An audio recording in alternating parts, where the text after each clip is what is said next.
la Patria, se abre la sesión.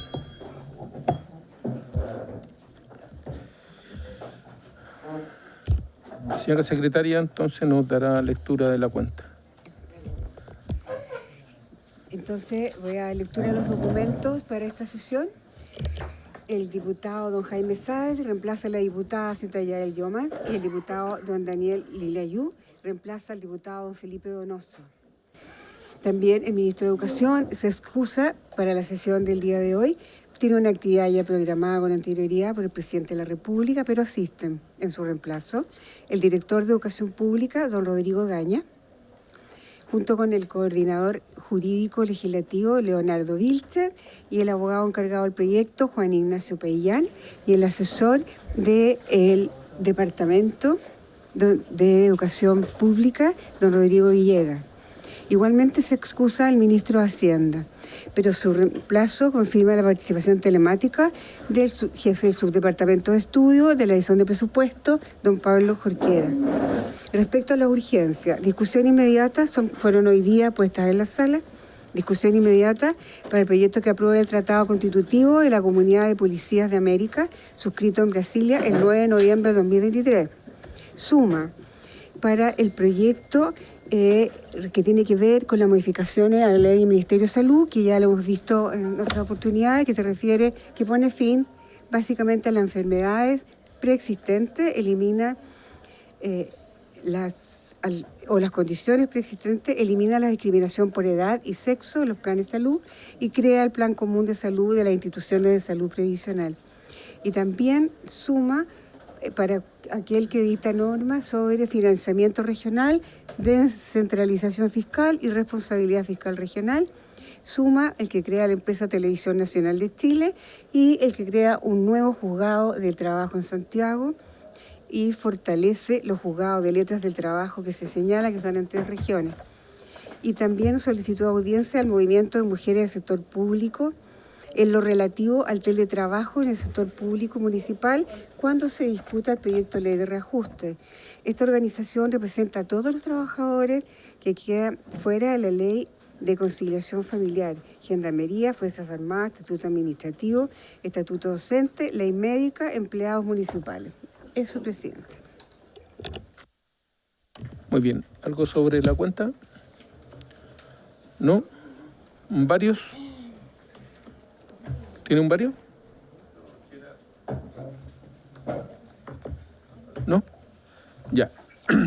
Continuamos entonces con la orden del día que tiene por objeto recibir la respuesta a las preguntas que se hicieron, a las dudas que se plantearon en la sesión pasada por parte del Ministerio de Educación. Como asimismo recibir las audiencias que a continuación se indican respecto al proyecto de ley iniciado en mensaje del Presidente de la República que modifica la Ley 21.040 y otros cuerpos legales, fortaleciendo la gestión educativa y mejorando las normas sobre administración e instalación del sistema de educación pública, boletín 16.705-04 con urgencia calificada de suma. Está invitado desde el Ministerio de Educación el coordinador jurídico legislativo, don Leonardo Vilche, el abogado encargado del proyecto, don Juan Ignacio Peillán, y el asesor de la Dirección de Educación Pública, don Rodrigo Villegas. También el jefe del subdepartamento de estudios de la Dirección de Presupuesto, don Pablo Jorquera, que está telemáticamente. Y de la audiencia tenemos la Asociación de Municipalidades de Chile, AMUCH, al presidente del directorio, el señor José Manuel Palacios Parra. ¿Está acá? ¿Ya? Están abajo la punta de prensa de seguridad. Ya. José Manuel. Ya. Con el vicepresidente y alcalde de la Municipalidad de Algarrobo, el señor Marco Antonio González, también está ahí. Y la asesora de la comisión SLEP AMUCH, la señora Susane Spichiger. ¿Usted? Está bien pronunciado, ¿no? Nada que ver.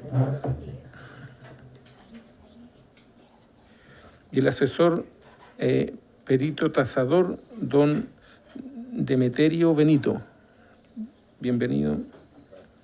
La coordinadora legislativa, la señorita Graciela Correa. Bienvenida, señora Graciela. Señorita. Y de comunicación en la Municipalidad de La Reina, la señorita Camila Gaete. Ya, vamos a partir entonces mientras llegan los alcaldes, con la respuesta a la consulta que hicieron los parlamentarios en la sesión anterior. No sé quién va a responder, Leonardo. Ya, tienes la palabra entonces. Muchas gracias, señor presidente. Vamos a ir en orden respecto a las consultas como fueron formuladas. El honorable diputado Sáez y el honorable diputado Donoso preguntaron de forma distinta, pero el mismo tema que se relaciona a las razones que hubieron para flexibilizar los criterios de postergación del traspaso del servicio educativo desde los municipios desde los municipios al servicio local, es decir, la aplicación del artículo 10º transitorio de la Ley 21.040. Este artículo, para conocimiento de la honorable comisión por su intermedio, señor presidente, ha sido un asunto relevante durante toda la discusión del proyecto. De hecho, en la práctica se han registrado varios municipios que han intentado dar aplicación al artículo 10º transitorio. La mayoría no han sido satisfactorios y uno de los principales reclamos o manifestaciones se refirieron a las dificultades con el cumplimiento de los requisitos que están establecidos actualmente en la ley. Por lo tanto, el compromiso del Ejecutivo durante el primer trámite constitucional consistió en hacer una evaluación de la aplicación de la norma y lo que se logró con un objetivo consensuado, que era no simplemente flexibilizar la norma, sino más bien corregir los requisitos para que estos respondieran a un criterio no discriminatorio o que pudiera ser de forma más justa a nivel nacional. La evaluación que realizó el Ministerio permitió determinar que el criterio nacional en la evolución de la matrícula, por ejemplo, no cumplía el fin buscado por la norma cuando se legisló.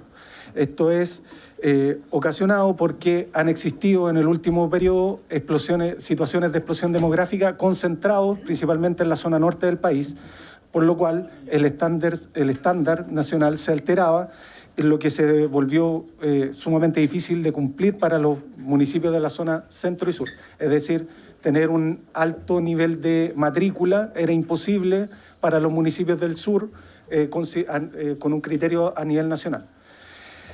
Lo mismo ocurrió con el criterio de ordenación por calidad que está vigente en la norma, porque exige que más de la mitad de los establecimientos estén en un nivel de desempeño alto o medio. De hecho, la norma dice erradamente medio alto, pero es solo medio. Lo que ocurre es que municipios que tienen mayoritariamente matrícula rural o de escuelas especiales o de educación parvularia no logran cumplir el 50% de los establecimientos con un desempeño de calidad alta porque esta categoría de establecimientos no están sujetos a evaluación, por lo tanto no están en el criterio de ordenación. De esta manera, la propuesta que se hizo considera, primero, permitir la prórroga hasta el 2035. ¿Cuál es la razón del 2035? Primero, es una prórroga a 10 años plazo. Segundo, se estima que a esa altura el sistema de educación ya debiera estar lo suficientemente consolidado para que se haga una nueva evaluación de si vale la pena o no seguir manteniendo la norma de prórroga del traspaso. Lo segundo que se modifica es el desempeño. Ahora pasamos al alto o medio y se establece una norma excepcional para municipios que la mayoría de sus establecimientos no tienen ordenación, es decir, que tienen mayoría de establecimientos rurales, escuelas especiales o de educación parvularia, y en estos casos se van a ordenar de acuerdo a un informe que va a ser evacuado por la Agencia de Calidad. Respecto a la evaluación de la matrícula, ahora el criterio es a nivel regional, en los 6 años previos, ubicando a los establecimientos educacionales administrados por el municipio dentro del 30% superior de la región, lo cual va a ser demostrativo de una buena gestión educativa por parte del municipio respectivo. Y además se mantienen los otros requisitos que hubo consenso sobre su adecuación, que se refiere a no tener obligaciones previsionales impagas los 24 meses previos de la solicitud y que la deuda municipal originada por la prestación del servicio no supere el 5% de sus ingresos de subvención o aportes estatales, lo cual se vincula con una norma de estabilidad financiera. Luego, el diputado Sáez preguntó si está considerado en el proyecto el acceso a vivienda al personal de educación. Esto principalmente se refiere a zonas extremas.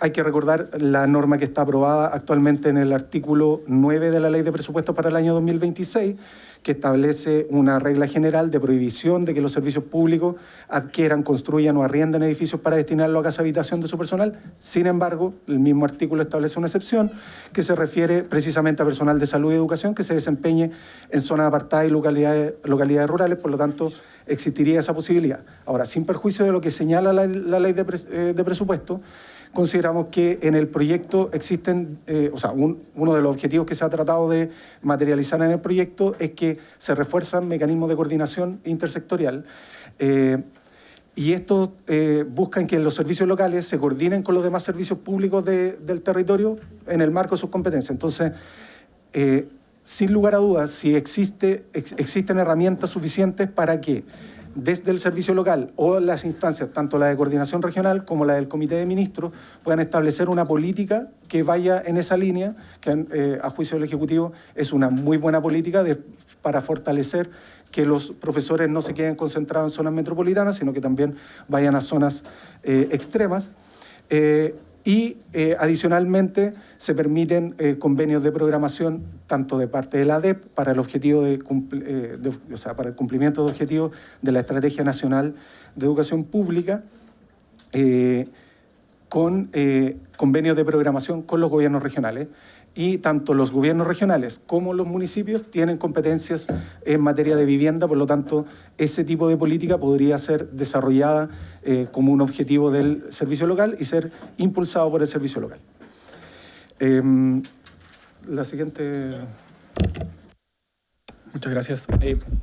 Otra de las preguntas formuladas en la última sesión corresponde también a una del diputado Sáez respecto a la posibilidad de reemplazar a los profesionales de la educación que se encuentren con licencia médica, por ejemplo, que se encuentren ausentes en general para el desempeño de sus funciones. Y lo cierto es que sobre este punto el proyecto de ley considera un nuevo literal J en el artículo 22, en donde se faculta a los directores ejecutivos para contratar personal de reemplazo cuando los profesionales de la educación se vean imposibilitados de desempeñar sus cargos por un lapso mayor a 7 días corridos.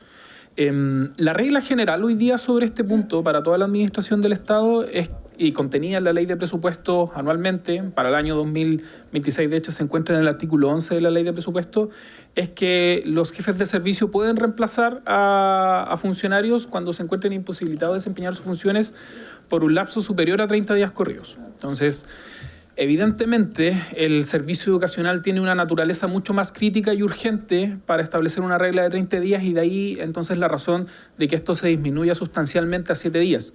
Lo que también va en línea con las glosas presupuestarias que se encuentran en las leyes de presupuesto que se han ido aprobando en los últimos años respecto al personal BTF, que también puede reemplazarse en un lapso de 7 días. Entonces ahora eso se hace aplicable también a través del proyecto para todos los profesionales de la educación. Otra de las preguntas que surgió es a propósito del SLEP Chiloé. Se hizo alusión a la gran mochila financiera a propósito de los convenios colectivos, cómo se puede alivianar en definitiva o qué instrumentos o herramientas contiene el proyecto de ley para hacer frente a lo que está pasando frente a estas situaciones. Y lo cierto es que hay mucha experiencia respecto a lo que ha pasado en servicios locales, principalmente el caso de Magallanes, por ejemplo, es un ejemplo súper sustancial respecto a esto, en donde se pactaron condiciones laborales que iban a tener efectos a propósito del traspaso. Y acá lo que se hizo es aplicar los mecanismos que hasta el momento estaban vigentes a propósito de la inoponibilidad de las cláusulas pactadas con anterioridad al traspaso. Y esa precisamente es una de las innovaciones que trae el proyecto de ley. Se aumenta el plazo de inoponibilidad de 6 a 1 año. Esto no quiere decir que las condiciones que se hayan pactado entre los trabajadores y los municipios durante ese lapso son nulas o inválidas. El único efecto que produce es la inoponibilidad para el servicio local y es por lo tanto el municipio quien, si decide negociar y pactar condiciones dentro del plazo de inoponibilidad, quien se debe hacer cargo entonces de aquellas condiciones que se pacten.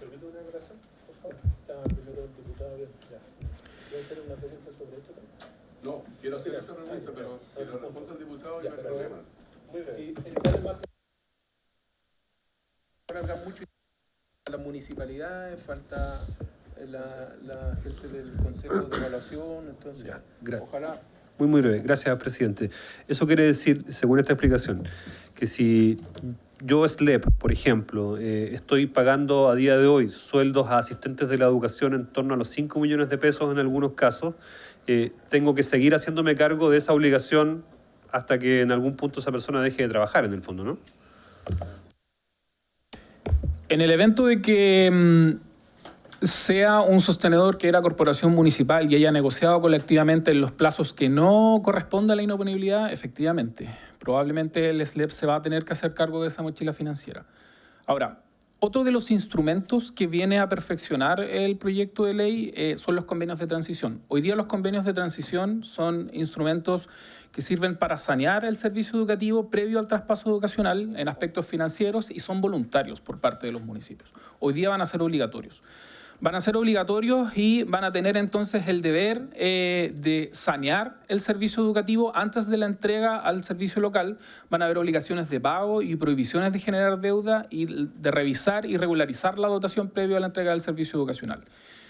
Estos convenios, el incumplimiento de estos convenios acarrea sanciones administrativas para los responsables. Y aquí va a ser la Contraloría General de la República quien va a instruir un procedimiento disciplinario y va a sancionar si corresponde aplicar una medida administrativa al alcalde o a quien resulte responsable de acuerdo a los antecedentes que arroje la investigación.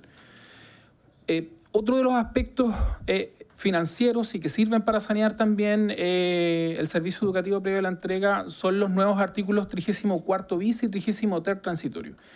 En lo medular, estos artículos se refieren al pago de la deuda previsional por parte del fisco que se subroga en las obligaciones del municipio, pero que a renglón seguido también existe un nuevo mecanismo para solicitar el reintegro por parte del fisco a los municipios que no hayan cumplido con sus obligaciones y que por lo tanto, como señalé, el fisco se haya tenido que subrogar en estas.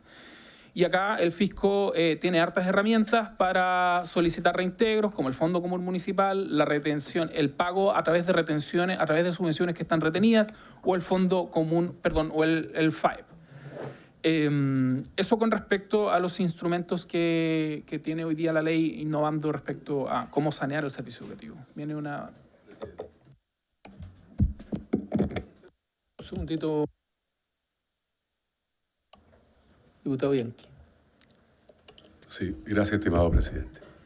Mire, yo no estuve en la discusión anterior cuando, se hicieron estas consultas y se están dando respuesta hoy día.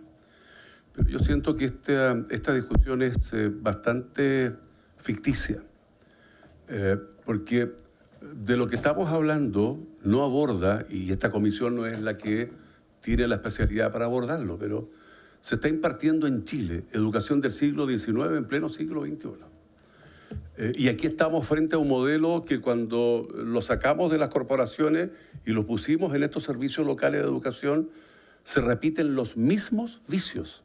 Los mismos vicios. Yo no sé en qué SLEP de Chile puede haber experiencias exitosas. Por lo menos yo creía que en el caso de Magallanes la había, y la verdad es que los problemas que hemos tenido en todo este último tiempo han agravado la situación y, desgraciadamente, los que pagan el pato final son las familias más vulnerables y las niñas y niños que están dentro de esta educación pública. Ahora, acá se hace ver un punto, para entrar un poco al debate, se hace ver un punto de lo que ocurrió en Magallanes, particularmente con la municipalidad en su momento de Punta Arenas, con los funcionarios asistentes de la educación, que entiendo yo que a 6 meses antes de hacer el traspaso se llegó a un acuerdo, ¿no?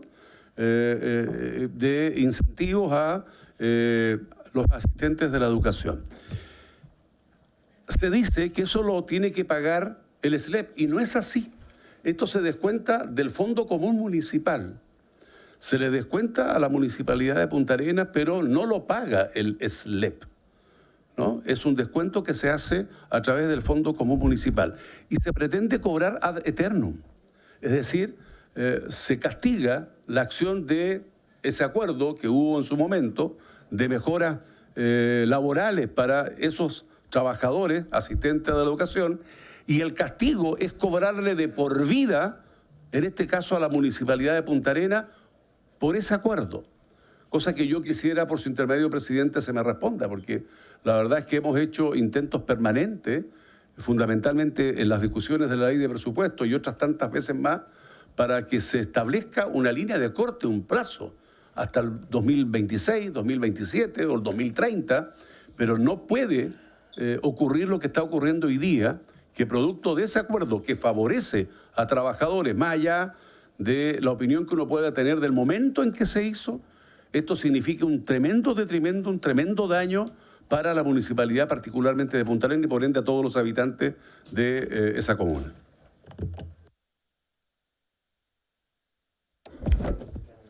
Gracias, presidente. Bueno, saludar a los colegas, a las colegas, a los invitados. Yo, a pesar, digamos, de que mantengo un gran respeto por la labor que realizan los funcionarios, creo que es muy importante que en este tipo de discusiones, sobre todo cuando se van a entregar respuestas a consultas que se hicieron en la sesión pasada, esté presente la autoridad política.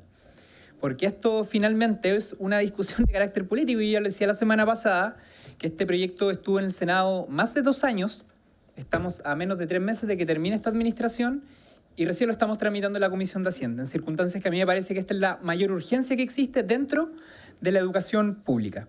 Lo segundo que quería decir, presidente, yo en lo personal soy un férreo defensor de la implementación de lo que es la educación pública, ¿no? Y rescato las cosas positivas y observo aquellos aspectos que son desafíos. De hecho, en la parte pedagógica se entregó una cifra por parte del Ministerio de Educación este año que, de acuerdo a los resultados de las pruebas estandarizadas, el CIMSE, la PAES, hay un dato que no es menor, que es que aquellos establecimientos públicos que son administrados por los servicios locales de educación pública están rindiendo mejores resultados que los municipales administrados, perdón, que los públicos administrados por los municipales.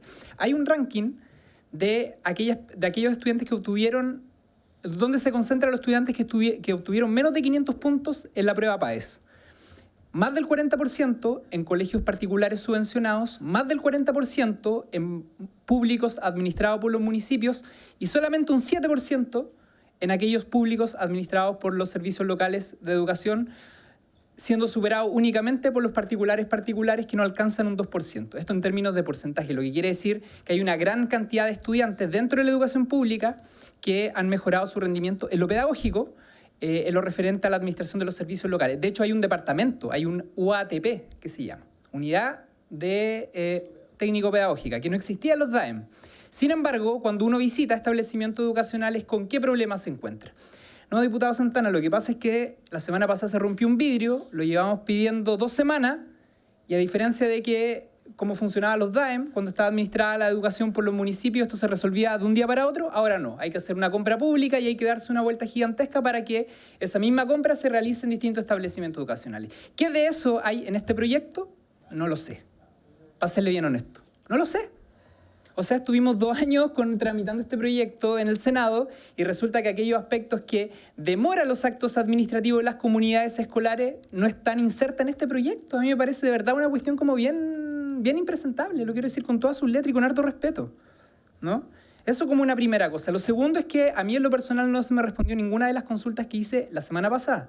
Yo señalé que, por ejemplo, en la ley actual sí existen las oficinas locales y su implementación ha sido muy mala, porque de hecho hay funcionarios que no cumplen labores en la capital regional donde se encuentra el servicio local, sino que cumplen labores en las municipalidades por buena voluntad de los alcaldes, en la delegación por buena voluntad de los delegados o delegadas, etcétera, etcétera. Y nadie tiene mucha claridad respecto a cuál es la función que cumplen esos funcionarios. Es decir, yo pregunté la semana pasada, por ejemplo, si es que el proyecto de ley establecía criterios para que el sostenedor solicitara oficinas locales. Bueno, entonces, ¿por qué el Ministerio de Educación no determina desde ya, siendo que hay criterios objetivos, cuáles van a ser los lugares en donde hay oficinas locales? Para no dejarlo al arbitrio del Servicio Local de Educación y tenga que generarse nuevamente una pugna entre el sostenedor finalmente y el Ministerio de Educación. Y lo otro que yo pregunté que no se me respondió acerca de los porcentajes de los bonos de asignación que se establecen acá en el proyecto de ley para los asistentes de la educación, que yo entiendo que son diferenciados de acuerdo a comuna. A mí me interesaba conocer el caso de la región de Atacama. Y lo último, presidente, yo quiero, a propósito de temas no conversados, yo también planteé una situación que se da en el Servicio Local de Atacama particularmente y que tiene que ver con el criterio arbitrario que decide el sostenedor a la hora de llevar adelante concursos de alta dirección pública para los directores de comunidades educativas. Es decir, no se puede... Es insostenible, de verdad, que un director de un servicio local actúe casi como un dictadorcillo y él establezca sin criterio alguno cuáles son las comunidades educativas en donde se hace o no se hace un concurso de director, es decir, en Copiapó, Escuela Abraham Sepúlveda, yo lo dije la semana pasada, una directora que ha mejorado sustancialmente los resultados de la prueba CIMSE en un establecimiento público de alto nivel de vulnerabilidad, con un alto nivel de estudiantes con necesidades educativas especiales. Y sin embargo, el director el año pasado anuncia un concurso de directora o de director. Este año vuelve a hacer lo mismo. Entonces, mire, a mí me llama la atención que en el caso de Atacama, lo dije también, hayan dirigentes gremiales siendo designados en cargos directivos. ¿Qué es eso? ¿Es una negociación entre el Ministerio de Educación con los gremios? ¿O es un genuino interés por mejorar la educación pública en una región que ha sido golpeada precisamente por esta crisis? Entonces, yo esa respuesta la espero del ministro, con todo respeto a los funcionarios presentes, ¿eh?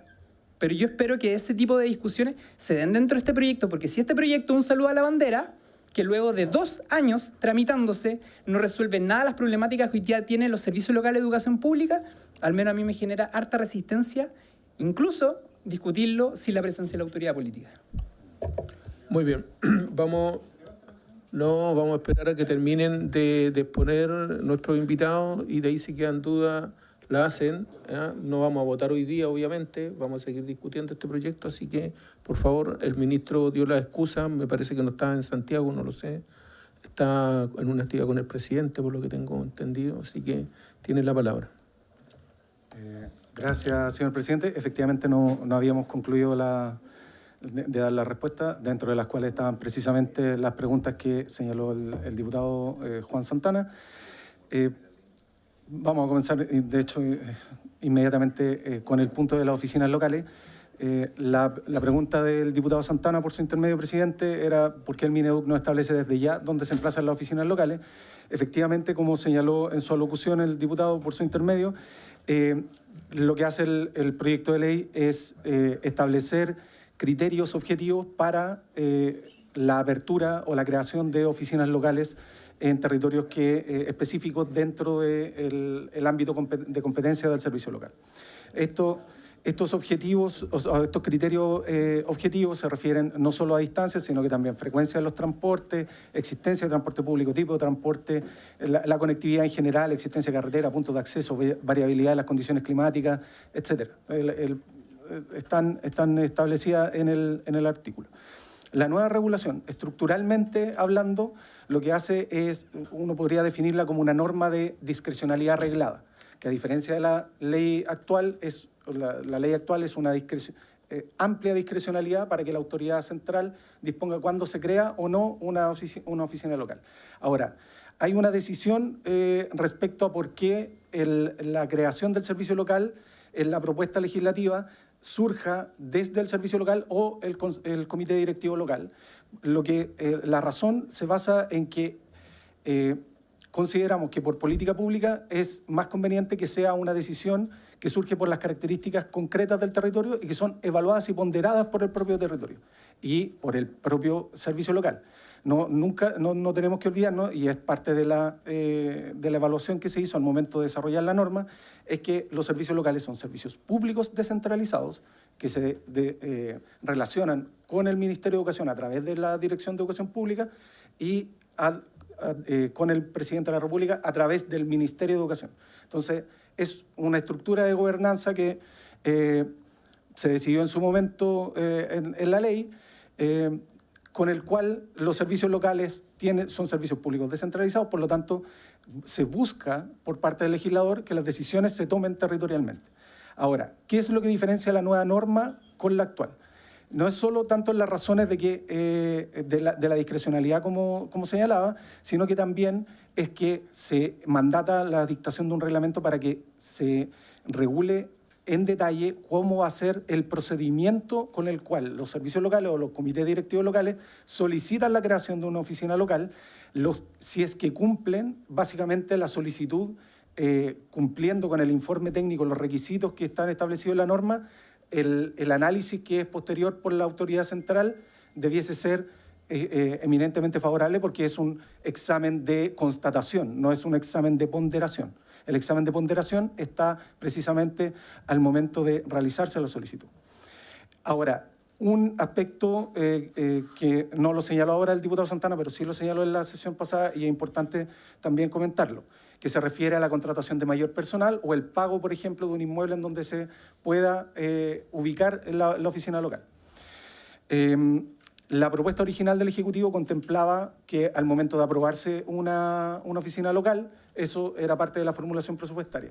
Sin embargo, en la Comisión de Hacienda del Senado, y esto es importante para que ustedes conozcan la trazabilidad del proyecto a la situación en la que estamos hoy, es que tanto la contratación de más personal como el pago del inmueble de una oficina local deberá ser parte del presupuesto del servicio local. Por lo tanto, si un servicio local va a crear una oficina, en realidad lo que tiene que hacer es, en el proceso de formulación presupuestaria, justificar que requiere más personal o justificar que requiere un nuevo inmueble.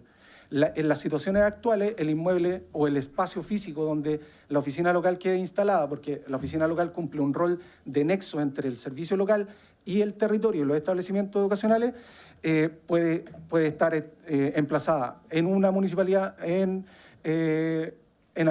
una oficina dentro de alguno de los establecimientos educacionales del propio territorio, etc. Sobre el mismo punto, sí. Pero la decisión final a solicitud de los servicios locales de educación es del Ministerio de Educación. Si la solicitud con el informe técnico cumplen todos los requisitos, la norma está estructurada hoy día para que la resolución del Ministerio no pueda rechazarla.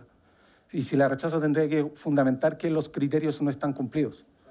Solo, presidente, disculpe, Sí. que yo ratifico mi pregunta y la respuesta con lo que estoy diciendo. Porque si los criterios son objetivos, ¿por qué el Ministerio de Educación de una vez no determina cuáles son los lugares del país en donde funcionando servicios locales de educación deben existir en otras comunas oficinas locales? A mí Sí, sí. perdón, pero de verdad creo que esto es redundante con lo que hoy día hay. Finalmente, igual la decisión final en donde se ubican oficinas locales termina siendo por parte del Ministerio de Educación. Sí, presidente, por su intermedio. La norma no es redundante por las razones que expresé, pero adicionalmente la razón por la cual la decisión no pende del Ministerio de Educación es porque la propuesta considera que sean el servicio local o el comité directivo local quienes lo propongan porque tienen la evaluación de las condiciones concretas en su territorio respecto a las necesidades o no de tener mayor conectividad con los establecimientos educacionales que están bajo su administración.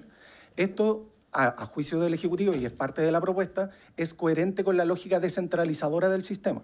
Si es el Ministerio de Educación quien toma la decisión de qué servicios locales van a tener oficinas locales, lo que estamos haciendo es retroceder en la descentralización para pasar a una centralización, porque sería desde el centro en que se toman esas decisiones. Es una decisión de política pública y se pueden tener, evidentemente, opiniones contrapuestas como las que han ocurrido. Siguiendo con las preguntas para ir lo más rápido posible, presidente, en razón del tiempo. Respecto al Fondo de Infraestructura, bueno, precisamente la razón por la que el ministro debió excusarse el día de hoy es que el Fondo de Infraestructura lo que hace hoy día es no solo acumular las distintas asignaciones presupuestarias que están consideradas en la ley de presupuestos, sino que también establecer una nueva forma de administración de dichos fondos.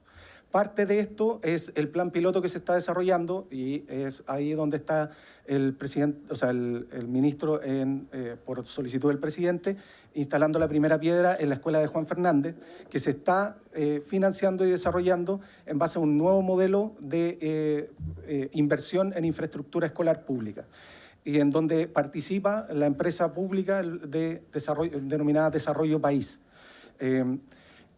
Lo que ocurre con Desarrollo País es que al tratarse de una empresa pública y no el Ministerio de Obras Públicas quien lo contrata, el presupuesto se contabiliza de distintas formas, porque el pago va a ser parcializado en cuotas anuales y no de la forma que hoy día con el MOP, en donde una sola construcción debe estar inmediatamente financiada en el presupuesto original de la construcción de infraestructura. Evidentemente estamos en un plan piloto, lo que busca el Fondo de Infraestructura es precisamente orientar la política pública de infraestructura escolar pública hacia ese camino, y por lo tanto es importante que el plan piloto funcione. Adicionalmente, le acompañamos una minuta porque el diputado Santana, por su intermedio, presidente, solicitó mayores detalles de la infraestructura en el Servicio Local Público de Atacama. Nosotros se le hicimos llegar, le entregamos a la Secretaría también para que quede a disposición de toda la comisión. Evidentemente también la podemos enviar en digital para que, si es que la quieren revisar.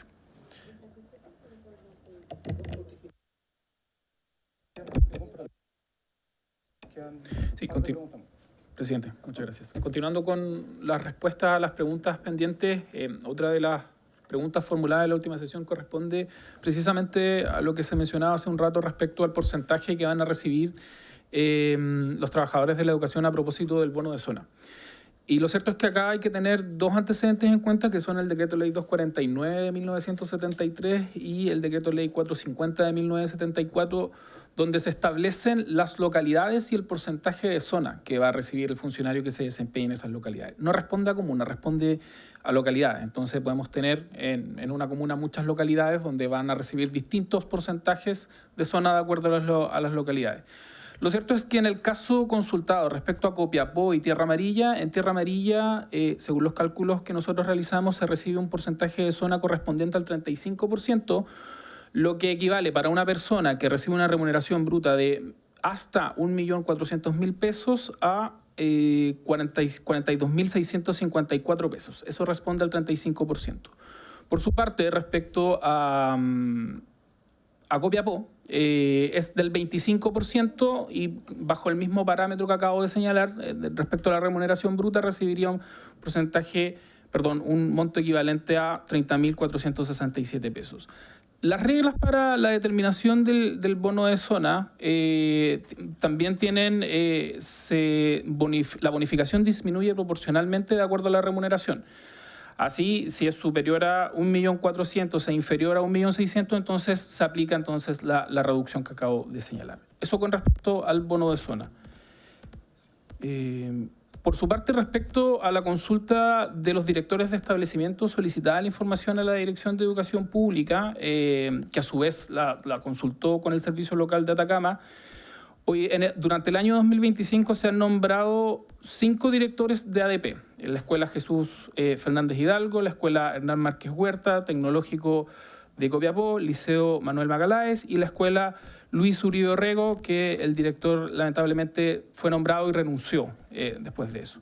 También hay otros concursos que se han declarado desiertos y otros concursos que están en curso actualmente, como es el caso de la Escuela Las Canteras y la Escuela Sara Cortés. Y asimismo también el Liceo El Palomar. Hay que recordar que este es un procedimiento que no se rige estrictamente por las reglas de la 19.882 sobre ADP, pero aplican reglas similares. Por otra parte, también hay vacancias que se han producido por renuncias, procesos que se han declarado desiertos, como señalé, en donde se han tenido que nombrar directores reemplazantes. No son titulares y tienen un periodo máximo de 6 meses en el que pueden estar nombrados en el cargo. Y esto mientras se realizan los concursos de alta dirección pública para darle continuidad al servicio educativo. En definitiva, tenemos rotación por concursos desiertos, la regularización a través de reemplazos y también la renuncia, como señalé, del director ADP de la escuela Luis Uribe Orrego durante el año 2025. Para ir finalizando, una de las preguntas también que surgió es a propósito de la evaluación del diputado Borges, a propósito de la evaluación que se ha hecho del SLEP Chiloé, a propósito también de la implementación del servicio local de Reloncaví en la misma región, la región de los lagos. Y en este punto es importante tener presente que la evaluación tanto del director ejecutivo como de el servicio local y su puesta en marcha se rigen por los convenios de gestión educacional, que son los convenios los similares para los altos directivos de la 19.882. La ley 21.040 los denomina en su artículo 39 los convenios de gestión educacional. los cuales se deben considerar la especificidad del territorio, la calidad de eficiencia y la equidad y la cobertura del servicio educacional. Ahora, ¿cómo impacta el proyecto de ley respecto a estos convenios? Se introducen modificaciones respecto a qué se va a evaluar. Y así, por ejemplo, la evaluación que se va a realizar ahora a propósito de las modificaciones que se han introducido a través del proyecto de ley considera el liderazgo y visión estratégica, la gestión de recursos, la gestión pedagógica, la vinculación territorial, entre otros. También hay que tener presente que es la Dirección de Educación Pública la que anualmente está revisando y monitoreando el cumplimiento de los convenios de gestión educacional. Y hay que recordar también, y con esto finalizo esta pregunta, que el incumplimiento grave de un convenio de gestión educacional es una causal de remoción del director ejecutivo, establecida en el artículo 23 y siguientes de la ley 21.040. Por otra parte, el diputado Borges también consultó respecto a los directivos de las nuevas unidades de infraestructura que se están creando a través del proyecto de ley, que son un grado 6. Y la pregunta, muy atingente por lo demás, es ¿cuánto gana un grado 6, un directivo grado 6? Y acá hay que considerar hartas variables. Al ser un alto directivo público, el Ministerio de Hacienda, previo llamado al concurso, establece un porcentaje de asignación de alta dirección pública, que por regla general fluctúa entre el 35%. Y esto es una sugerencia del Consejo del Servicio Civil que le señala al ministro de Hacienda, este es el porcentaje que nosotros creemos que se le debe pagar a este funcionario de acuerdo a la complejidad del cargo. Entonces, teniendo en cuenta que el porcentaje de alta dirección pública puede ser un 35%, la renta líquida mensualizada, teniendo presente las asignaciones, la modernización, los PMG, los CDC, puede fluctuar entre 4.200.000 pesos aproximadamente. Líquido, eso es líquido. Sí. Sí, son ADP, por eso de ahí la... por otra parte, el diputado Donoso consulta sobre la norma relativa a los traslados y cómo se va a hacer, cómo se va a materializar esta regla. Y acá hay que tener presente también que hoy día el estatuto docente establece una institución similar que es la permuta. Sin embargo, cuando se estableció esta institución siempre estuvo pensada en la lógica municipal. Y si uno revisa el artículo 44 del estatuto docente, lo primero que puede apreciar es que la permuta se regula en un párrafo de 3 líneas y no hay mucha más regulación. No hay una regulación específica, no hay una derivación a reglamento que permita entonces al sostenedor materializar de debida forma lo que se va a realizar a través de las permutas. Así entonces, a propósito también de una petición del gremio del Colegio de Profesores, se establece la institución de los traslados, teniendo primero un encargado a nivel nacional que va a ser la Dirección de Educación Pública en su rol de coordinador y conductor del sistema. Y como está pensado el sistema, no es para que cada vez que un docente quiera trasladarse se tenga que abrir un procedimiento de traslado, sino que más bien está pensado en periodos. Similar hoy día a lo que sucede, por ejemplo, con la institución de los traslados en las Fuerzas Armadas, donde se abre un periodo establecido y después se hacen efectivos en una época determinada. Así la Dirección de Educación Pública va a poder mapear dónde están las personas que quieren trasladarse y dónde están las personas que también quieren moverse al SLEP quizás que corresponde al mismo donde otra persona quiere trasladarse. Y esto también tiene una derivación a reglamento en donde se van a establecer los requisitos específicos y los criterios de ponderación en caso de que existan 2 personas que estén interesadas en la misma vacante. Y ahora viene una pregunta.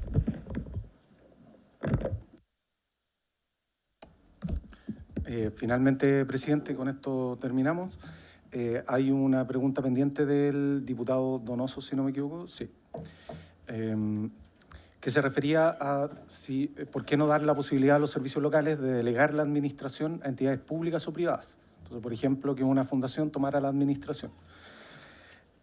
Lo primero que es necesario señalar es que en el proyecto de ley nos hacemos cargo de un problema que está vinculado actualmente con los establecimientos que se denominan del Decreto Ley 3166. Estos son establecimientos que pertenecen al Estado, pero su administración está delegada en corporaciones y fundaciones.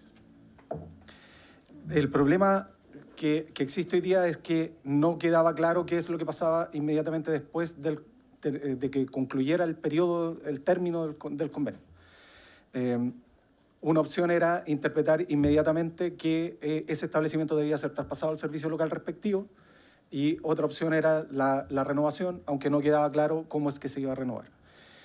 Lo que se estableció como criterio en el proyecto de ley es que al momento de terminar o que esté próximo el término del convenio de administración delegada, se hace una evaluación de la calidad que tiene el establecimiento y se hace un comparativo con el servicio local. Si la calidad del establecimiento de administración delegada es inferior a la que tiene en promedio el servicio local, entonces el establecimiento va a ser traspasado al servicio local.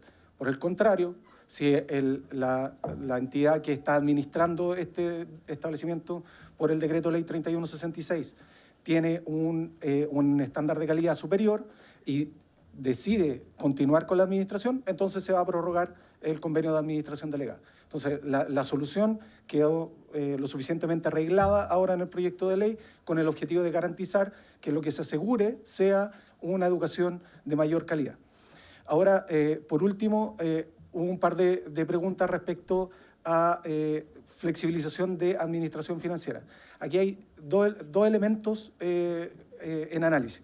Por un lado está aquello que por el proyecto de ley se introduce como hay ajustes, yo diría que no son estructurales, pero sí son ajustes que van a facilitar una mayor flexibilidad. Por ejemplo, el proyecto de ley contempla que una atribución de los directores de establecimientos educacionales de los servicios locales va a ser administrar los recursos que son percibidos en virtud del artículo 21 de la ley 19.410, que se refieren principalmente a la subvención pro retención, subvención de mantenimiento, entre otros ingresos que van a estar destinados precisamente a reparación y mantención de infraestructura y equipamiento y para adquirir materiales, insumos, elementos de enseñanza, entre otros, en el establecimiento. Estos son gastos, es decir, todos estos recursos que están contemplados en ese artículo de la ley 19.410, el artículo 21, van a estar destinados para cada establecimiento, para gastos menores, que van a ser administrados por el propio director del establecimiento.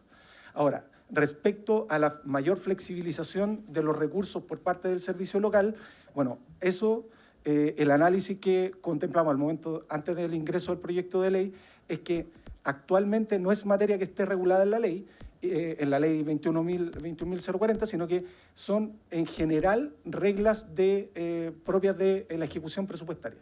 Por lo tanto, la alternativa que se empezó a trabajar ya desde el ejercicio presupuestario 2024 fue precisamente que la Dirección de Presupuestos dictara una circular que modificara aspectos claves tales como el uso de la caja chica, la recuperación de licencias, entre otras materias que estaban identificadas como elementos conflictivos de rigidez presupuestaria, tal como señaló el diputado Santana. Evidentemente, si es que se requieren más cambios, es algo que está en permanente evaluación por parte de la Dirección de Presupuestos, la Dirección de Educación Pública, para hacer las correcciones necesarias al respecto. Muchas gracias, señor presidente. Gracias. ¿Ni una duda más, Juan? Sí, pero muy breve, presidente. Sí, solo que cuando yo le agradezco que me hayan hecho entrega de esta minuta de avances de infraestructura del Servicio Local Público de Atacama, porque además se presentó un plan de Atacama, bajo una figura que yo en realidad desconozco. El ministro estuvo 3 días en la región de Atacama por esto. Yo no sé si hay una experiencia en este gobierno que un ministro vaya 3 días seguidos a una zona sin siquiera conocer de qué trata el plan. Esta fue una actividad organizada en donde asistió incluso una orquesta de la Universidad Católica de Valparaíso.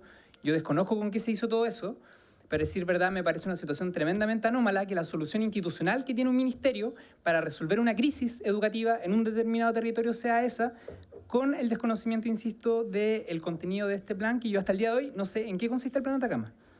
Lo segundo es que la consulta acerca del presupuesto, en el mismo punto, tenía que ver más bien con el monto que se había dado a conocer, porque ustedes habían señalado que este plan de infraestructura o el presupuesto de infraestructura dentro de este proyecto iba a ser algo así como 147.000 millones de pesos aproximadamente. Yo lo que les decía es que solamente el Liceo del Palomar, en el caso de Copiapó, costó 15.000 millones de pesos. Es decir, esto alcanza para 10 colegios en todo Chile y paremos de contar. como para tampoco no pasarnos ningún rollo respecto al presupuesto infraestructura, perdón.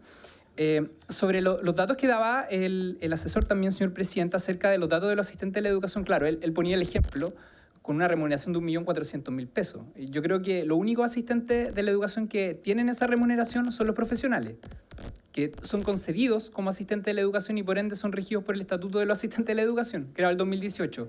Pero créanme que un auxiliar, que un inspector de patio no tiene esa remuneración. Y por ende, la asignación a la cual usted hacía mención es bastante menor. Y yo quiero insistir, presidente, lo último, que mientras no exista una normativa, vuelvo a repetir, que regule el comportamiento de los directores de los servicios locales, yo creo que esto puede ser tremendamente perjudicial. Porque claro, se hablaba de todo el proceso que significa un concurso de alta dirección pública, pero vuelvo a repetir, no existe un criterio normativo que permita establecer cuáles son los concursos en qué comunidades. Por ejemplo, a mí se me viene a la cabeza inmediatamente que una comunidad educativa que debiese tener un concurso de director es aquella en donde no se ha realizado un concurso por muchos años. O una en donde viene el director o el concurso de la administración municipal. O una en donde hayan malos resultados académicos. Bueno, yo quiero informarle a los asesores, señor presidente, que nos acompañan, que en el caso de Atacama, del director del servicio local, no utiliza ninguno de esos criterios. Ninguno de esos criterios. Entonces yo no sé finalmente si es que el caso de Atacama, que yo creo que fue lo que motivó la generación de este proyecto, es un caso aislado, que no se revisa, porque ahora no hay movilización. Da lo mismo, digamos, el detrimento que esto tiene en las comunidades educativas desde el punto de vista pedagógico. Pero a mí me parece que eso al menos debiese revisarse. Yo al menos voy a estar muy atento y muy vigilante respecto a esto, porque entre otras cosas se hace mención de instancias como el Consejo Local, que en el caso de Atacama tampoco funciona precisamente porque el director no asiste. Entonces, si vamos a crear un órgano o fortalecer un órgano de fiscalización, de supervigilancia del funcionamiento del servicio local, al menos que la primera autoridad del servicio local cumpla y asista a esta instancia. Muy bien, le vamos a dar la palabra al representante de Amuch, no sé quién va a exponer para que tome posiciones. ¿Se pueden correr un poquito para allá?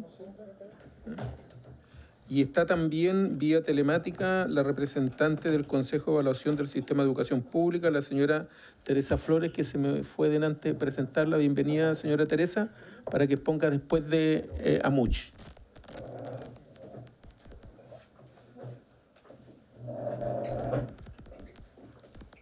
Entonces tenemos a don José Manuel Palacio. Así es. Sí, y don Marco Antonio González. Ya. Bienvenido.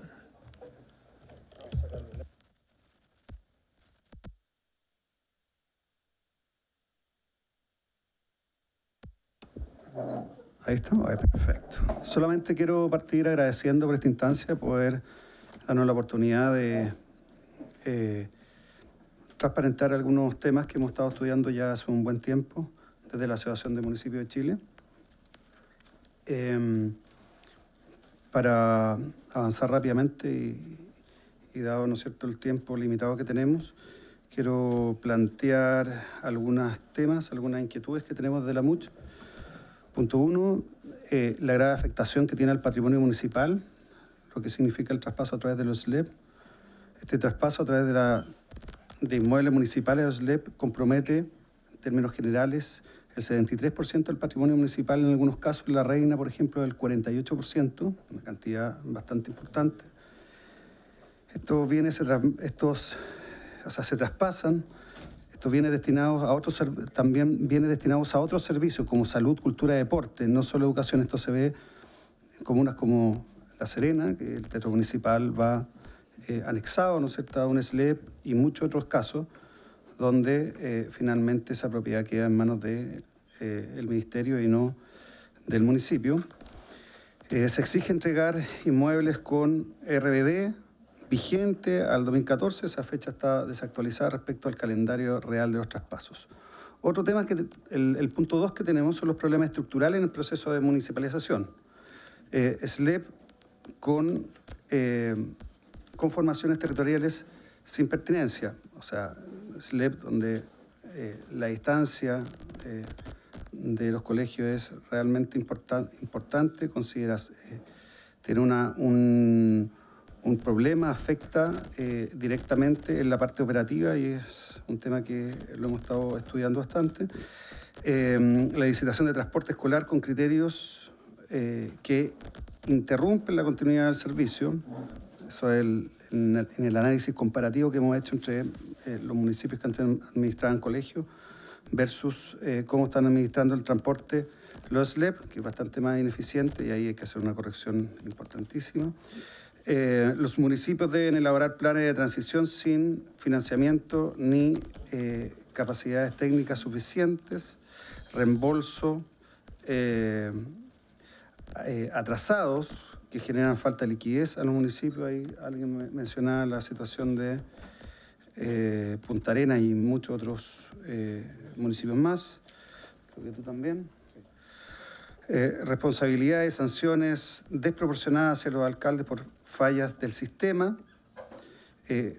Convenio de transición obligan a los municipios a financiar gran parte del funcionamiento educacional actual y la diferencia abismal de financiamiento. El cálculo que tenemos es que el alumno municipal se le asigna una cantidad de 114.784 pesos, el alumno SLEP 415.555 pesos mensuales. Eso significa finalmente que los municipios, muchos municipios, lo único que quieren es traspasar rápidamente porque no tienen cómo seguir financiando el sistema, no necesariamente por entregarle mejor educación a sus alumnos, a los alumnos de los colegios de los municipios, sino que básicamente por un tema financiero. Mucho tiempo nosotros alegamos, este es mi tercer periodo, por lo tanto me ha tocado vivir todo este traspaso, que evidentemente si los municipios tuviésemos el doble de los recursos que hoy día tenemos para poder administrar nuestros colegios, por supuesto que la calidad que podríamos desarrollar sería muchísimo mayor. Acá son 4 veces más y después podríamos revisar los números, no tenemos acceso, digamos, a información, pero sería súper interesante también hacer un levantamiento profesional y detallado respecto a los resultados que han tenido los colegios, ¿no es cierto?, los alumnos. Otro tema que para nosotros es fundamental y muy preocupante son los problemas legales y constitucionales, el traspaso de los bienes. La ley obliga a entregar bienes municipales sin compensación, generando una posible vulneración al derecho de propiedad. La Contraloría ha señalado que solo debe traspasarse la parte del inmueble estrictamente utilizada para educación, lo que obliga a regularizar y subdividir terrenos. Y como comentaba, hay ejemplos, como por ejemplo el Teatro Municipal de La Serena, hoy paralizado por quedar afecto al traspaso. Y terrenos municipales usados para salud, seguridad, deporte, cultura, que quedarían bajo dominio SLEP. Ahí después pueden explicar, tenemos, digamos, la asesoría técnica que ha estado trabajando en estos temas en AMUCH y han hecho un desglose importante que sería muy interesante también que estuviera en conocimiento de todos ustedes. Convenio de colaboración con el SLEP, exceso de obligaciones municipales. Los convenios exigen al municipio mantener cámaras de seguridad y guardias, mantener atención de salud prioritaria, prestar servicio de transporte escolar en emergencia, facilitar cuadrillas municipales. Estas condiciones exceden, por supuesto, la ley y trasladan responsabilidad del SLEP al municipio. Muchas sin financiamiento. Bueno, acabo de comentar, digamos, la gran diferencia entre lo asignado a los alumnos de colegios municipales y lo asignado a alumnos de colegios bajo el SLEP. A esto se le suma también todas estas obligaciones que no estarían financiadas. Como conclusiones, hemos visto que la desmunicipalización, tal como está, debilita más bien a los municipios y pone en riesgo su patrimonio y servicios comunitarios. Se requiere revisar y corregir legislativamente el mecanismo de traspaso de inmuebles y el régimen de convenios con SLEP. Esto básicamente es compensar económicamente, ¿no es cierto?, todos estos bienes que se traspasan y ver alguna bajada clara respecto a qué es lo que va a pasar con todos estos recintos que no tienen que ver con educación, que quedan dentro del rol de la propiedad y que estaría siendo pasada al al Ministerio. Municipios deben mantener su rol articulador en el territorio y no perder bienes esenciales para su funcionamiento, un poco vinculado a lo mismo, y es urgente un modelo que permita dar continuidad educativa sin desfinanciar ni despojar a las municipalidades de la infraestructura crítica. Yo solamente quería hacerle una mención respecto para que esto es simplemente a modo de graficar el impacto que tiene todo esto, sobre todo en materia de traspaso de colegios sin o desconociendo lo mismo las mismas condiciones establecidas en la Constitución, digamos, de cuando se hace una expropiación. La valorización del Colegio Hostos, Palestina, Yangtze, San Constantino, el Centro Educacional Básica y Media, la Escuela Especial de Desarrollo, Confederación Suiza, que este último solamente son 25.000 millones. El valor de todos estos colegios, la tasación de todos estos colegios está alrededor de los 82.246 mil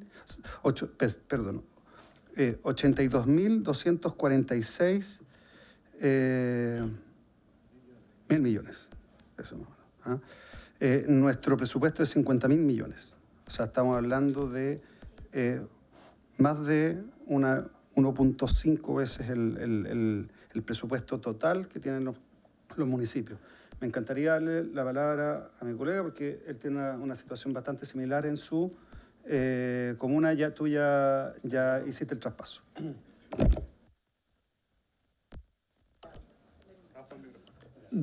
Muchas gracias. Marco Antonio González. Marco Antonio González Candia, alcalde de la comuna del Algarrobo. Tiene la palabra.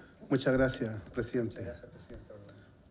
Bueno, ya toda la síntesis que hace nuestro presidente de la MUCH, varios municipios, los 345 municipios de Chile están casi en la misma situación que Algarrobo.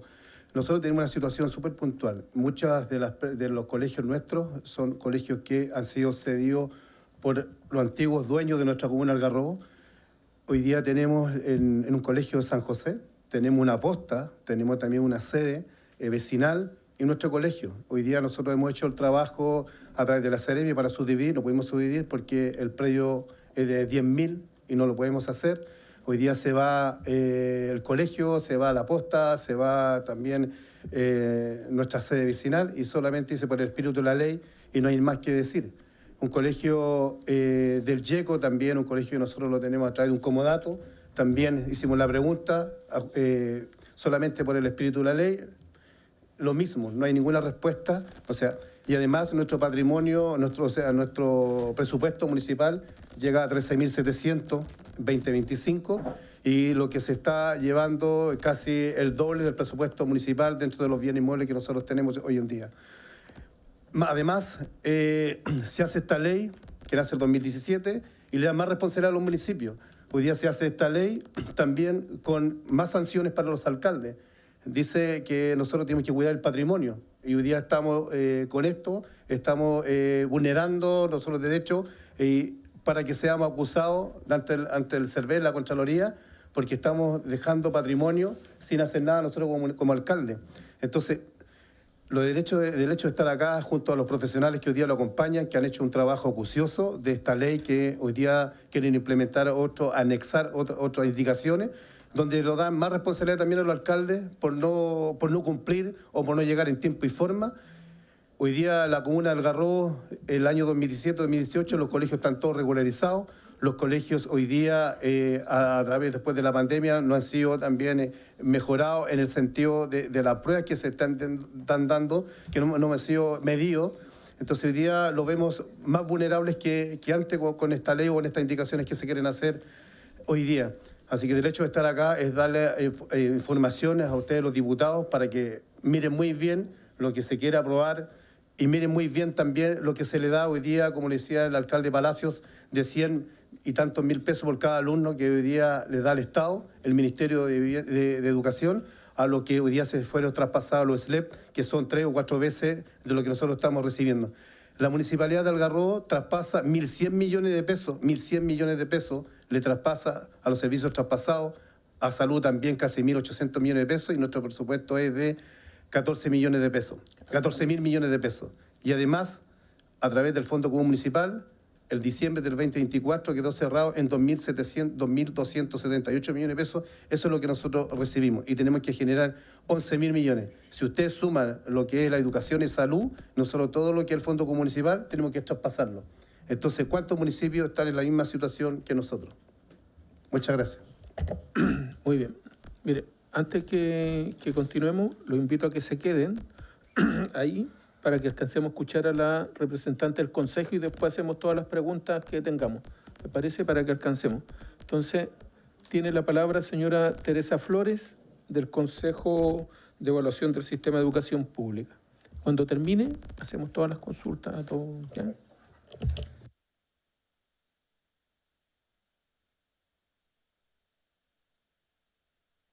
Sí, se escucha perfecto.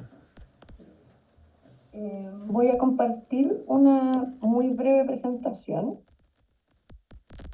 Bueno, cabe señalar que nosotros como Consejo ya presentamos en la Comisión de Educación, entonces acá voy a tratar de concentrarme en aspectos que son relevantes para efectos de esta comisión. Primero, solo un poco de contexto de quiénes somos. El Consejo, ¿cierto?, se constituye como parte de las exigencias de la Ley 21.040 como una de las políticas de educación donde sí existe una evaluación permanente del proceso. Cabe señalar ahí que nuestro rol como Consejo es generar evidencia y a partir de eso establecer conclusiones y recomendaciones. Y hasta ahí llega nuestra atribución, digamos. Desde ahí, si el Poder Ejecutivo y Legislativo, que no son las personas encargadas de hacer los cambios, toman esas recomendaciones y los realizan, es otra cosa. Y bueno, ahí ustedes pueden ver quienes hemos compuesto el Consejo a lo largo de los años. Y se ha cumplido ahí el requerimiento de la ley también de que seamos personas con tipos de experticias muy distintas y miradas diversas, digamos. Entonces, lo que ustedes van a ver son conclusiones y evidencias con las que el Consejo estamos de acuerdo entre nosotros, pese a tener visiones bien distintas. Solamente para que se entienda sobre la base de qué operamos nosotros. Nosotros tenemos un trabajo bien intenso como Consejo. Entre 2018 y 2025 hemos tenido 94 sesiones de trabajo. Hemos publicado 6 informes anuales que entregan bastante información relevante para estas discusiones. Realizamos una evaluación intermedia que requería la ley en 2021 y para poder llegar a la evaluación del proceso de implementación hemos tenido muchas sesiones con invitados e invitadas con distintos roles dentro del sistema, directores ejecutivos, representantes de comités directivos locales, consejos locales, profesionales de la DEP, de la Agencia de Calidad, Superintendencia de Educación, Servicio Civil, directores de establecimientos, representantes de estudiantes, apoderados, profesores y profesoras, personal de servicio local de distintas unidades de apoyo técnico-pedagógico, territorial, etc., académicos con investigaciones en torno a la nueva educación pública, representantes de funcionarios municipales, entre otros. Entonces, tenemos muchas entrevistas grupales que nos permiten tener una visión de terreno, digamos, o sea, de poder escuchar a los actores que están poniendo en acción la nueva educación pública junto con los actores gubernamentales y la investigación. Junto con eso, trabajamos sobre la base de materiales y datos que nos provee la propia Dirección de Educación Pública y otras entidades gubernamentales, estudios que nosotros podemos encargar como parte del proceso de evaluación y estudios externos realizados por entidades académicas y organismos asociados a temáticas de educación. Cabe señalar que ha habido bastante consistencia entre los resultados de evaluaciones externas e investigaciones de distintos organismos con nuestras propias conclusiones.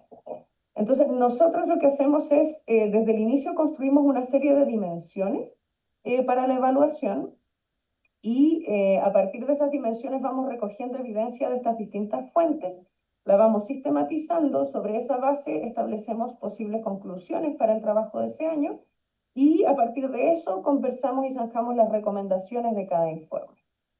Puse ahí solamente las dimensiones que pueden ser de mayor relevancia para la discusión de hoy, que son gestión de recursos financieros, gestión de infraestructura, equipamiento y recursos educativos, y diseño de la política, porque también ahí hay temas financieros que están asociados a cómo está diseñada la política. Entonces, rápidamente voy a ir a nuestros principales hallazgos en términos de avances y nudos críticos. Ahí ustedes pueden ver imágenes de varios de los estudios a los que hemos tenido acceso y que, como decía, son bastante consistentes con nuestros propios hallazgos, lo que valida de alguna manera nuestro levantamiento.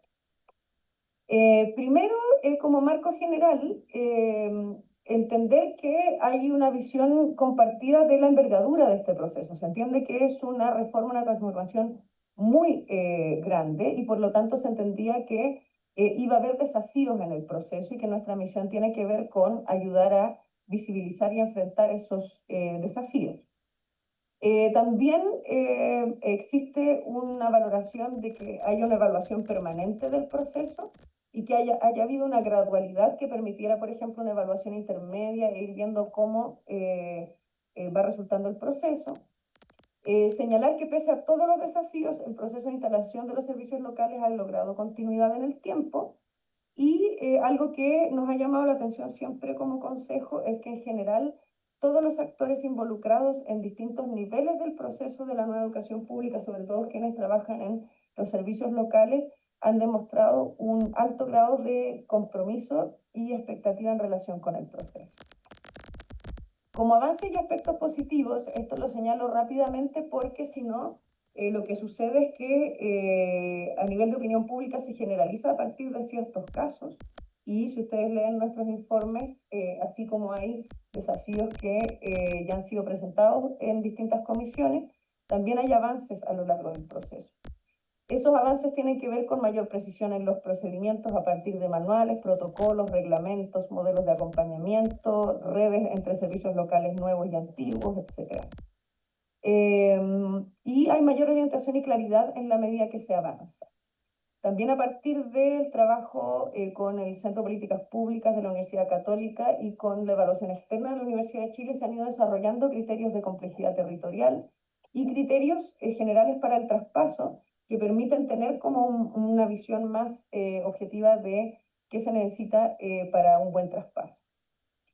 También a partir de 2022, a diferencia de los primeros años en que nosotros trabajamos como consejo, donde el tema pedagógico se veía muy desplazado por todas las problemáticas que enfrentan los SLEP en los años iniciales, desde 2022 empezamos a escuchar que había una valoración del acompañamiento pedagógico de las UATP y empezamos a visibilizar proyectos pedagógicos específicos, horizontes territoriales en varios de los servicios locales, en contraposición a la problemática de giro único de la administración municipal, ¿no? O sea, que la municipalidad hacía muchas cosas a la vez y no se dedicaba solamente a educación y por lo tanto había un foco más administrativo que pedagógico. Hay una alta valoración de los espacios participativos que incorpora la ley, tanto de los consejos locales como los comités directivos, pese a que dependiendo del director ejecutivo, pensando que la ley solamente promueve una participación más consultiva que vinculante, implica que la calidad de esa participación varía. O sea, tenemos desde servicios locales cuyos directores ejecutivos son muy abiertos a la participación y escuchan mucho y levantan proyectos muy contextualizados, hasta directores que simplemente conversan muy poco con estos espacios. También ha habido avances en la constitución de redes e iniciativas de colaboración en diversos territorios, que eso al inicio no se veía tanto. Y también hay actores que valoran la mejora en que se veía que en la administración municipal había sujeción de nombramientos de cargos a ciclos políticos, que la percepción de que eso ocurre disminuye en el caso de los servicios locales. Y hay que señalar que dentro de los facilitadores, pese a que el traspaso desde las municipalidades ha sido un eje crítico, hay municipalidades que han tenido muy buena disposición a colaborar en el proceso y eso es un gran facilitador. Entonces, voy a partir por los principales desafíos en gestión financiera que son los de mayor relevancia para esta discusión, ¿no? Por una parte, ya se ha mencionado acá, ¿cierto?, los problemas de gestión financiera, porque acá están, básicamente esto porque colisionan dos cuerpos legales de alguna manera, ¿no? O sea, está la gestión financiera propia de un servicio público con la ley de subvenciones, lo que genera dificultades para la gestión educacional, que tiene que ver con cosas que hemos visto como saldos de caja, reintegros, subejecuciones de presupuesto, no porque no se necesita el presupuesto, sino que porque es muy rígida la forma de ejecutar ese presupuesto y el poder reitemizar algo es muy complejo, es lento, digamos. Eso implica que hay ralentización de procesos que no responden a los emergentes que la escuela necesita y a veces afecta la posibilidad de contar con recursos para actividades pedagógicas, hay temas de licencias médicas también. Entonces, hay un tema ahí de cómo, por ejemplo, un servicio que necesita ingresos fijos para gastos fijos, tiene ingresos variables y además hay como incompatibilidades entre que, por ejemplo, la subvención se supone que es del sostenedor, pero a la vez cuando no ha ejecutado algo, eso se reintegra al erario público si es servicio público. Entonces, ese tipo de cosas generan problemas. Bueno, además, al inicio de las actividades del servicio local, muchas veces el personal todavía no maneja esta modalidad de gestión financiera, lo que contribuye más todavía a ralentizar los procesos. La interacción con la DIPRES no contribuye a agilizar los procesos porque los tiempos de respuesta y tramitación son muy extensos. El tema de la imposibilidad de utilizar los saldos de caja como saldo inicial. Y también el tema del sistema de financiamiento a la educación pública ha salido como tema en los últimos años y en las últimas entrevistas grupales que hemos tenido sigue saliendo, digamos. El tema de la ley de subvenciones y el sistema de financiamiento como una fuente de desafíos adicionales. O sea, por ejemplo, el tener subvención por asistencia en contextos vulnerables o con condiciones climáticas adversas. Un segundo eje que se ha reiterado de 2018 hasta ahora tiene que ver con el desafío de los municipios en el proceso de transición, insistiendo nuevamente en que hay municipios que sí han colaborado en este proceso. Por ejemplo, esto tiene que ver con la falta de información necesaria para procesos de transición y problemas en la calidad de información que se entrega. Y que, claro, ahora el proyecto de ley instala que sea obligatorio, pero al ser voluntarios los convenios de transición, también depende un poco de la buena voluntad de los actores. Y además se generan desactualizaciones de información al momento del traspaso. No se pide al municipio volver a actualizar la información y eso también genera problemas al inicio del funcionamiento del servicio local. Bienes inmuebles que no se encuentran en condominio regularizado. Se produce también en varios municipios la sobredotación porque se incorpora personal municipal a la dotación de los establecimientos educacionales antes del traspaso, lo que genera problemas de presupuesto. Esto lo sienten mucho las comunidades. Los establecimientos se entregan en condiciones de infraestructura muy deficientes en algunos casos. Pero claro, eso se visibiliza como si fuera un problema del servicio local cuando en realidad se entregó en muy malas condiciones. Lo que pasa es que hay una expectativa de que el servicio local debería partir mejorando esos aspectos, pero voy a mostrar más adelante que además el presupuesto que se necesita para mejorar infraestructura es bien alto, digamos. Eso implica que se genera una gran complejidad para que el servicio local pueda iniciar operaciones, porque tiene que estar subsanando problemas operativos de los cuales no es responsable, y por lo tanto eso va desplazando el foco en lo pedagógico, que por eso se demora en visibilizarse, ¿no? Porque incluso hay personal de otras unidades que termina encargándose de subsanar estos problemas. Y lo otro que nosotros hemos visto, y lo pusimos en nuestro informe del año pasado, me parece, es que en términos, por ejemplo, de las deudas, a medida que pasa el tiempo, la crisis municipal se va acrecentando. Entonces, mientras más se va demorando el traspaso, más difícil va a ser el proceso de inicio del servicio local porque recibe un territorio con muchas complejidades. Hay otro tema que tiene que ver con cómo se articulan organismos y políticas. Acá voy a ir más rápido porque voy a enfatizar aquellas cosas que pueden ser importantes para esta discusión, que tiene que ver, ¿cierto?, con no definir ciertos roles, entonces se dan traslapes de roles y funciones, que son cosas que también el proyecto de ley busca solucionar, por ejemplo, con DEPRO.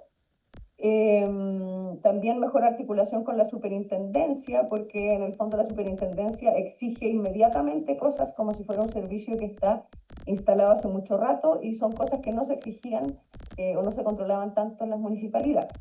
Por eso acá también nosotros hemos recomendado revisar los mecanismos de fiscalización de la superintendencia en los procesos de traspaso, con mayores atribuciones y capacidad de establecer sanciones para las municipalidades, además de una extensión de responsabilidad posterior al traspaso, porque si no lo que hemos visto que se produce es una desatención previa al traspaso y una evasión de responsabilidad posterior a este proceso, como que se suelta el servicio, se traspasa y no hay responsabilidad por aquello que pudo haber ocurrido anteriormente. Y por otra parte, ya lo había dicho, ¿no? La necesidad de una mejor articulación con la DIPRES en términos de gestión de procesos y tiempos de respuesta. Hay otras recomendaciones que hemos hecho, dada la envergadura de esta reforma, es que exista la conformación de una mesa de articulación intersectorial, porque esto excede con creces al DEP y al Ministerio de Educación y requiere una política de Estado de nivel asumida en una lógica más macro, que también es algo que aborda el proyecto de ley. Y la necesidad de armonizar ciertas políticas que pudieran tener sentidos contrapuestos. Otras cosas operacionales que pudieran ser importantes para esta discusión están los desafíos de conectividad, que ya lo han mencionado acá, ¿no? Especialmente en aquellos territorios que incluyen localidades muy aisladas, y por eso nosotros hemos también recomendado la instalación de oficinas locales, que es algo que ya se mencionó, y se dan problemas de dotación en distintos sentidos y niveles. Hay una falta de dotación del personal en los servicios locales que se ve muy sobrecargado, especialmente en los primeros años de servicio. La sobredotación de personal en las escuelas previo al traspaso, por las razones que ya antes decía. Y en términos de sobredotación de profesionales de la educación, hemos tenido discursos mixtos, en el sentido de que en algunos contextos los actores aluden a la falta de docentes y de apoyo especializado, por ejemplo, para estudiantes con neurodivergencia, y por otra parte se habla de sobredotación de docentes y asistentes de la educación. Entonces, lo que falta aquí es una planificación de la dotación desde un criterio pedagógico y educacional, con visión de conjunto y de pertinencia territorial. En el ámbito de la infraestructura, es súper importante que, y de hecho en las entrevistas de este año, los actores ya han señalado que cuando llega el servicio local han visto mejoras, pero también se reconoce que lo que se necesitaría para realmente abordar todos los proyectos de infraestructura que se necesitan es muy alto, digamos. Y pensando en que además se heredan los colegios en muy malas condiciones desde los municipios en algunos casos. Acá lo voy a decir muy en general porque no tengo nada marcado específico para esta discusión, pero sí algo que ha surgido constantemente es que falta una campaña a nivel nacional, así como uno pudo haberla visto en televisión para la reforma procesal penal, ¿no? O sea, como que se sepa que está pasando esto, porque a veces los actores de terreno no están informados de este cambio, se desconciertan, eso provoca cierto temor y resistencia que después merma cuando ya se conoce bien el servicio. Y en eso además tampoco ayuda cuando lo único que aparece en los medios son casos críticos que se tratan como si fuera así para el general de los servicios locales. Y por último, el eje de participación, que ya lo mencioné, ¿no? O sea, que está muy valorado, pero que depende mucho de la voluntad de los directores ejecutivos que exista participación genuina, y por eso nosotros hemos recomendado que desde la normativa se proteja la participación, y en este caso es uno de los aspectos que en el proyecto de ley no está tan abordado, digamos, en términos de proteger esa participación o hacerla más vinculante. Entonces, por una parte, señalar que el trabajo del Consejo ha sido riguroso, sistemático, comprometido, y hemos escuchado a las distintas voces del sistema y estamos basados en evidencia, y nuestras conclusiones además han sido refrendadas por estudios y evaluaciones externas, o sea, es consistente con esos resultados. Consideramos que el proyecto de ley aborda algunos de los aspectos que ha levantado el Consejo por varios años y que requieren resolución urgente y que dependen de que se hagan modificaciones legales, algunos de los cuales ya mencioné a lo largo de la presentación, aunque otros siguen sin ser considerados, como el de participación, que todavía no está protegido normativamente, mientras otros requieren una revisión de aspectos más amplios del sistema, como el sistema de financiamiento. Por otra parte, coincidimos en la importancia de reconocer la crisis del sistema municipal, que eso se va agravando conforme pasan los años, y por eso es importante que se dé continuidad a este proceso. Por otra parte, falta una evaluación con criterio pedagógico y educacional acerca de cuánto se necesita para una buena educación pública en contraposición con lo que actualmente se dispone. Y sobre todo el llamado que hemos hecho muchas veces como consejo, que es importante abordar esta discusión con altura de miras y con visión política de Estado. Es decir, esto trasciende las distintas miradas que podamos tener. Creo que hemos tenido esa mirada en este consejo, digamos. Y espero yo que como el proyecto de ley también establece una nueva forma de conformar al Consejo de Evaluación, creo que sería interesante resguardar que se siga dando esa variedad de perspectivas que hemos tenido en esta versión del Consejo, digamos, porque eso enriquece y da altura de miras al proceso. Y en ese sentido hemos estado siempre de acuerdo en que este proceso continúe y que todos los actores asuman la responsabilidad que les compete en que ello ocurra de la mejor manera, pensando en que lo más importante acá es la educación de los niños y las niñas en Chile. Muchas gracias. Muchas gracias, señora Teresa Flores. Nos quedan poquitos minutos. Yo creo que podemos hacer una ronda de preguntas y me gustaría invitarlo a una próxima sesión, porque no vamos a alcanzar a responder ahora seguramente, a ustedes, a los representantes de AMUCH, y también a la señora Teresa Flores, que puede ser telemático también para que no... ¿La sesión de mañana es sobre este proyecto? No, ¿De mañana en la mañana? no, es otro. Entonces, sí. Entonces hacemos las preguntas después, lo que pasa es que pueden venir preparados. Por eso sí que alguien quiere dar alguna opinión mientras tanto, porque todavía nos faltan unos minutos para terminar y después seguimos en otra sesión, si les parece. El diputado Cifuentes me pidió la palabra, presidente. Gracias, presidente. Bueno, en primer lugar agradecer la presentación de los alcaldes y de la directora del Consejo. Creo que eso viene...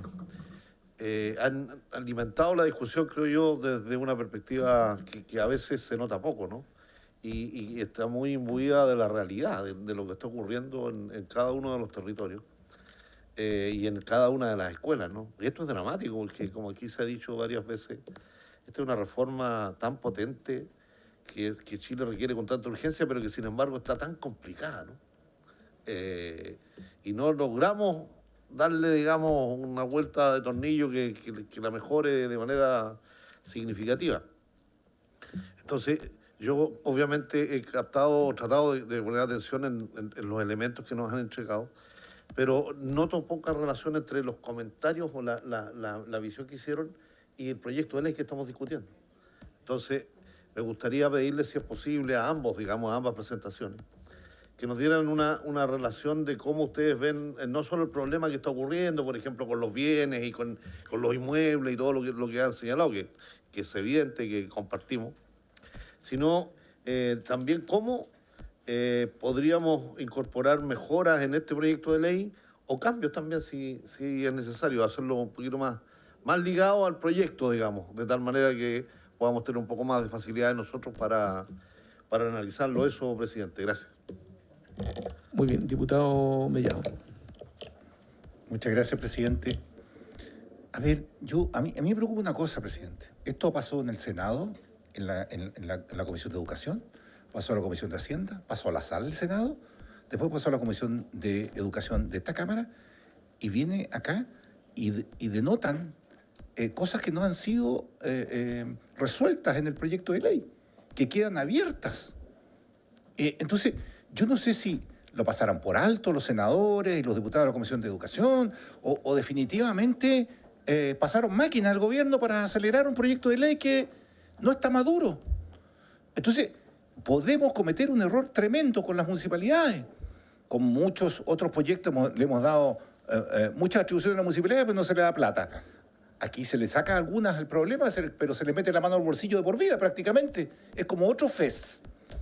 Entonces, yo, presidente, con todo cariño, yo creo que el proyecto, si lo podemos modificar acá, yo le pediría que hagamos una mesa técnica con los asesores y los intervinientes para ver si podemos mejorar este proyecto en aspectos como lo que decían los alcaldes, por ejemplo.